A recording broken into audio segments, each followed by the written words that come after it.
Hola a todos, espero que ustedes se encuentren bien.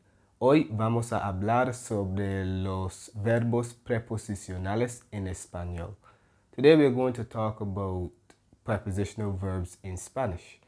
Now, what do these refer to? So a prepositional verb is a verb that is followed by a specific preposition. Okay? The meaning of the preposition of the verb, what am I talking about? The meaning of the verb stays the same. So even with the preposition, the verb retains its original meaning. Right? It's called a prepositional verb because it is used with a specific type of preposition, right? But the meaning will not change, which is different in a structure like a verbal periphrasis, right? So yes, prepositional verb is going to be made up of a verb, a preposition, and what can follow may be an object or a verb, right? So yes, so that is a key distinction between the two. A verbal periphrasis is going to comprise a verb, a preposition, and another verb, which will or sometimes it doesn't even need to have a preposition, but it will together they function as a unit, and it will carry a different meaning from the original verb. Okay? So that's the key difference here. In this structure, you're going to have a verb with its meaning, but that meaning does not change even after you place the preposition after it. All the preposition does is connect the verb to what follows. Okay? So that's a key distinction. All right. Generally, de means origin, cause, topic, or about. Those are the reasons that we use the preposition de in Spanish, right? Before we get into the examples, this is why prepositions are so complex, because sometimes we translate them literally across languages and we realize that we cannot do that, as we will see shortly, because ideas are not conveyed in the same way, or ideas are not conveyed equally across languages. So we have to bear that in mind. This is why we have to learn verbs with their prepositions, so that when we come across them in the future, or if we want to use them, we will know, okay, this verb takes that preposition, right? It's just like gender. We have rules or guidelines to help us to figure out the gender of a word based on, the suffix. But as we know, there are many exceptions. So once we find out the gender of the word, we will know the gender going forward. So anytime we come across a new word, we should learn it with its gender, right? And this is the same thing here. This list is by no means exhaustive, but these are very common verbs that require de, okay? So 1, depender de, to depend on.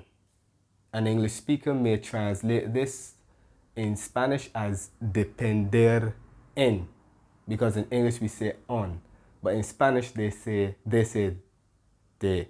So depender de. Eso depende de la persona. That depends on the person. Yeah, so depender is followed by de. Pensar de, to think about. If we're talking about an opinion, we use de. ¿Qué piensan del nuevo jefe? What do you all think about the new boss? It is worth noting that we can also use en with pensar, but that creates a different meaning. It still means to think, but in a slightly different, it creates a slightly different meaning, right? 3, enamorarse de alguien, to fall in love with someone. Yeah? So, María se enamorará de Juan. María will fall in love with Juan. Yeah? So we have to use de with enamorarse. 4. Despedirse de alguien. To bid farewell or say goodbye to someone. Me despedí de ustedes. I said goodbye to you all, or I bid farewell to you all. Yeah? I can say I bid farewell to you. I bid... No. Yeah, of course. I said goodbye to you all. Yeah. I was thinking I bid farewell. No. I bid farewell to you all. Yeah, okay. Not that serious. Burlarse de alguien. To mock someone. Right? Or to make fun of someone. No te burles de nadie. Do not mock anyone or do not make fun of anyone. So burlarse de alguien means to make fun of someone. Right? Alright, over here. Acordarse de alguien, algo, or hacer algo. So that means to remember someone, something, or to do something. So, me acuerdo de ti. Acordarse always has to be followed by de. Right? It doesn't matter whether you're talking about remembering a person, thing, or an activity. Right? So, me acuerdo de ti. I remember you. And of course, acordar is one of those verbs that has an internal change. It goes from O to UE. Nos acordamos del partido. We remembered the game. Yeah? And Jose se acordará de estudiar. Jose will remember to study. Yeah? Muy bien. So, acordarse must be followed by de. Yeah? Salir de, to leave a place. A lot of students forget to include de when they're talking about leaving a place, but the de is very important, right? You have to put de before you mention the place. So, salimos de la escuela. We left school.